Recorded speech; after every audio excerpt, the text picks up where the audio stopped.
हाय, एक सांगू का?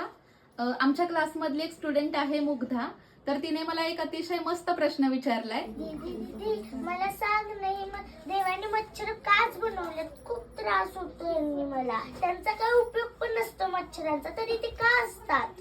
मच्छरांचा आपल्याला काहीही उपयोग नसतो तरी ते का होतात? तर मला सांग, आपल्याला घरामध्ये मच्छर पाहिजे असतात का? नसतात पाहिजे. तुम्ही पण सांगा. नसतात. आपण काय करतो मच्छर घरात आले की? बॅट घेतो, बॅटेने त्याला मारतो, अगरबत्ती लावतो, कॉईल लावतो आणि त्यांना हाकलण्याचा प्रयत्न करतो ना. म्हणजे आपल्याला ते नको आहेत, ते त्रासदायक आहेत. ठीक आहे, आता मला सांगा की मच्छर कुठे तयार होतात, कशामुळे तयार होतात? साचलेल्या पाण्यामध्ये जे पाणी घाण असतं त्या मच्छरी तिथे येतो आणि तिथे अंडी घालतो. वाव. आणि त्या अंड्यातून आळी निघते, मग त्या आळीचा मच्छर होतो. वा, ठीक आहे. म्हणजे घाण पाण्यामध्ये मच्छर तयार होतात, बरोबर आहे ना? जर मच्छरच नसते तर आपल्याला कळलं असतं का ग की बाहेर कुठेतरी घाण साठली म्हणून मच्छर वाढलेत? नाही ना.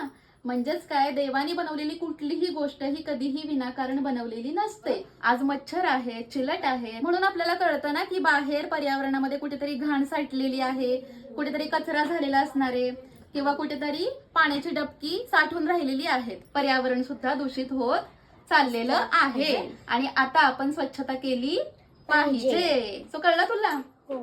तुम्हाला समजलं उत्तर? हो.